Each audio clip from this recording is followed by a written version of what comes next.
Après la défaite de Céline en cette saison estivale, les jours se suivent, mais ne se ressemblent pas pour Jean-Luc Reichmann dans les 12 coups de midi.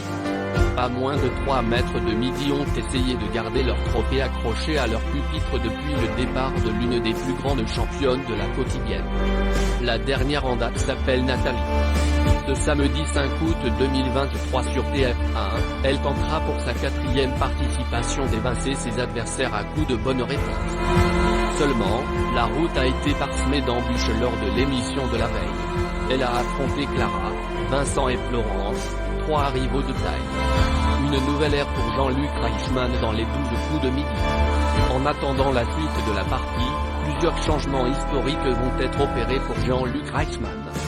Tout d'abord, dès ce samedi 5 août 2023, un nouvel adversaire essaiera de grappiller des points d'audience à l'émission Les 12 coups de midi.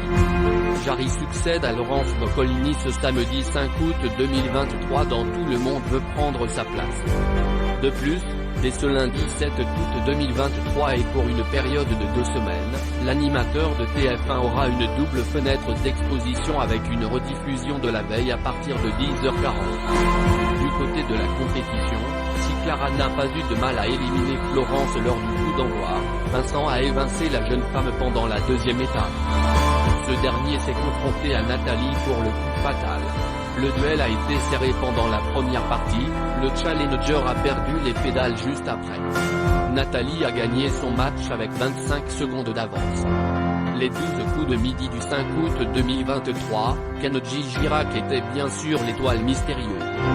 Et avec son coup de maître, Esteban a pu tenter sa chance face à l'étoile mystérieuse. Il a sans surprise reconnu Kenji Girac et il a donc décroché cette étoile d'une valeur de 43 685 €. En une seule victoire, la cagnotte d'Esteban arrive ainsi à un total de 58 685 € de gains et cadeaux. Explication des indices menant à Kenji Girac. Le Taj Mahal en Inde car Kenji aime les films de Bollywood. Une voiture de course à pédales rouges car il est fan de voitures. Un papillon pour le surnom qu'il donnait à sa mère étant petit. Une tronçonneuse parce qu'il a travaillé comme élagueur dans l'entreprise de son père. Le drapeau du Liban parce que Mika était son coach dans The Voice. Un panneau Underground métro de Londres, pour son duo le dernier métro avec Glitz. Un éventail parce qu'il parle espagnol et catalan.